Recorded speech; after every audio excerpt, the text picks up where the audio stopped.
بسم اللہ الرحمن الرحیم۔ ناظرین، آج ہم جس نازک دور سے گزر رہے ہیں اس میں ہر شخص نفسا نفسی کا شکار نظر آتا ہے، اور جتنی فکر ہمیں دنیا سمیٹنے کی ہے اتنا ہی دور ہم دینی تعلیمات سے ہوتے جا رہے ہیں۔ یوں تو ہم اپنے علماء اور مساجد کے اماموں سے قیامت کی کچھ بڑی نشانیوں کے بارے میں سنتے رہتے ہیں، لیکن آج ہم آپ کو 15 حیران کر دینے والی نشانیاں بتانے جا رہے ہیں۔ حضور صلی اللہ علیہ وآلہ وسلم نے ارشاد فرمایا کہ میری امت 15 قسم کی برائیوں کا ارتکاب کرے گی جو آج کے دور میں ہمارے معاشرے میں ہی نہیں بلکہ ہمارے گھروں میں ہو رہی ہے۔ ان کو سن کر آپ خود کہیں گے کہ یہ سب حرف بہ حرف ہمارے گھروں میں آج ہو رہا ہے۔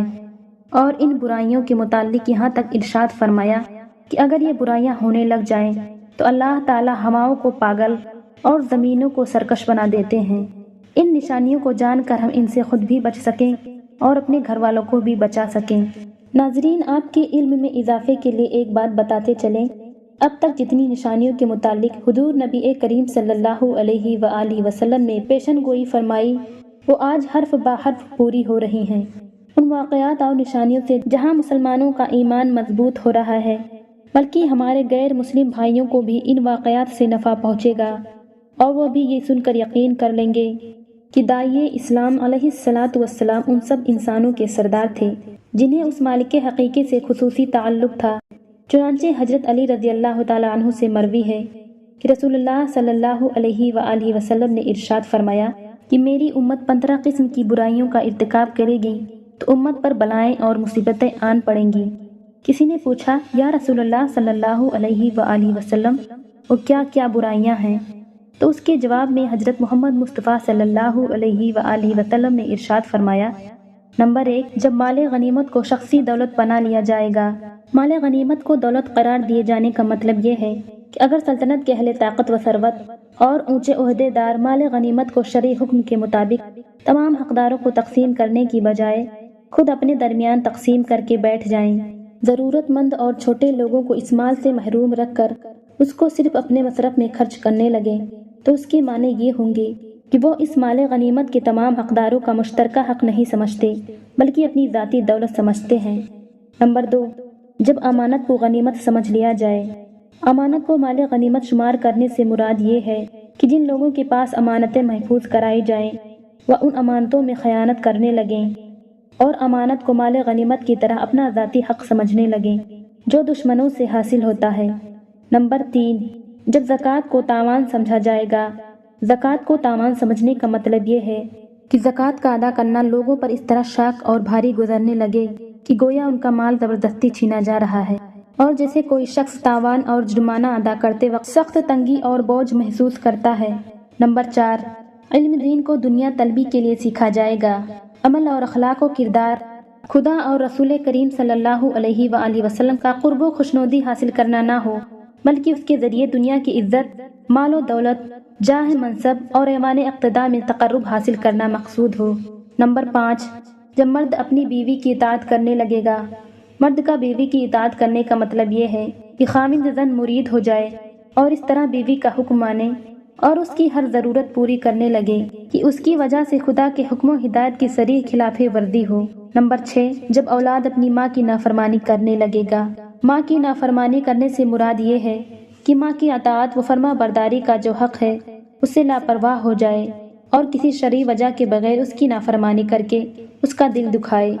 واضح رہے کہ یہاں صرف ماں کی تخصیص اس کے اعتبار سے ہے کہ اولاد کے لیے چونکہ باپ کی بنسبت ماں زیادہ مشقت اور تکلیف برداشت کرتی ہے اس لیے وہ اولاد پر باپ سے زیادہ حق رکھتی ہے۔ نمبر 7، آدمی اپنے دوست کے ساتھ نیک سلوک کرے گا اور اپنے باپ کے ساتھ سختی اور بد اخلاقی سے پیش آئے گا۔ دوستوں کے قریب اور باپ کو دور کرنے کا مطلب یہ ہے کہ اپنا وقت باپ کی خدمت میں حاضر رہنے، اس کے ساتھ اٹھنے بیٹھنے اور اس کی دیکھ بھال میں صرف کرنے کے بجائے دوستوں کے ساتھ مجلس بازی کرے، ان کے ساتھ گپ شپ اور سیر و تفریح کرنے میں صرف کرے اور اپنے معمولات و حرکات سے ایسا ظاہر کرے کہ اس کو باپ سے زیادہ دوستوں کے ساتھ تعلق و موانست ہے۔ نمبر 8، مسجد میں شور گل ہونے لگے گا۔ مسجد میں شور گل کرنے سے مراد یہ ہے کہ مسجدوں میں زور زور سے باتیں کی جائیں، چیخو پکار کے ذریعے مسجد کے سکون میں خلل ڈالا جائے اور اس کے ادب و احترام سے لاپرواہی برتی جائے۔ نمبر 9، جب قبیلے کا سردار ان کا بدترین شخص بن جائے گا۔ کسی قوم و جماعت کا سردار اس قوم کے فاسق ہونے سے مراد یہ ہے کہ قیادت و سیادت اگر ایسے لوگوں کے سپرد ہونے لگے جو بد کردار، بدقماش اور بے ایمان ہوں تو یہ بات پوری جماعت اور پوری قوم کی تباہی کی علامت ہوگی۔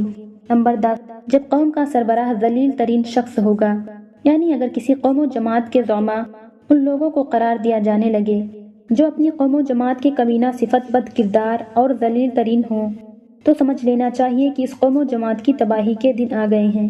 نمبر 11، جب آدمی کا اعزاز و اکرام اس کے شر سے بچنے کے لیے کیا جائے گا۔ آدمی کی تعظیم اس کے فتنوں و شر کے ڈر سے کی جانے کا مطلب یہ ہے کسی شخص کا تعلیم و احترام کا معیار اس ذاتی فضیلت و عظمت نہ ہو بلکہ اس کی برائی اور اس کے شر کا خوف ہو۔ نمبر 12، لوگ کثرت سے شراب پینے لگیں گے۔ نمبر 13، مرد بھی ریشم کے کپڑے پہننے لگیں گے۔ اب آج کے حالات آپ کے سامنے ہی ہیں، ریشم کی تو دور کی بات، اب مرد عورتوں کے فیشن اور عورتیں مردوں کے فیشن کو اپنا رہے ہیں۔ نمبر 14، ناچنے گانے والی عورتوں اور گانے بجانے کی چیزوں کو اپنا لیا جائے گا۔ گانے والیوں سے مراد گلوکارائیں، رقاصائیں وغیرہ ہیں۔ اسی طرح باجوں سے مراد ہر قسم کے سازو باجے اور گانے بجانے کے آلات ہیں جن کو شرعی اصطلاح میں مزامیر کہا جاتا ہے، جیسے ڈھولک، سارنگی اور شہنائی وغیرہ۔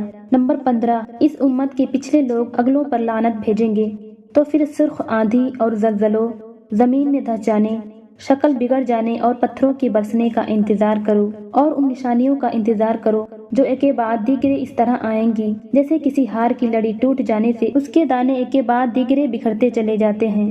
ناظرین، قرآن کریم کی سورۃ الحج میں ارشاد باری تعالیٰ ہے، اے لوگوں، اپنے رب سے ڈر جاؤ، بلا شبہ قیامت کا زلزلہ بہت بڑی چیز ہے۔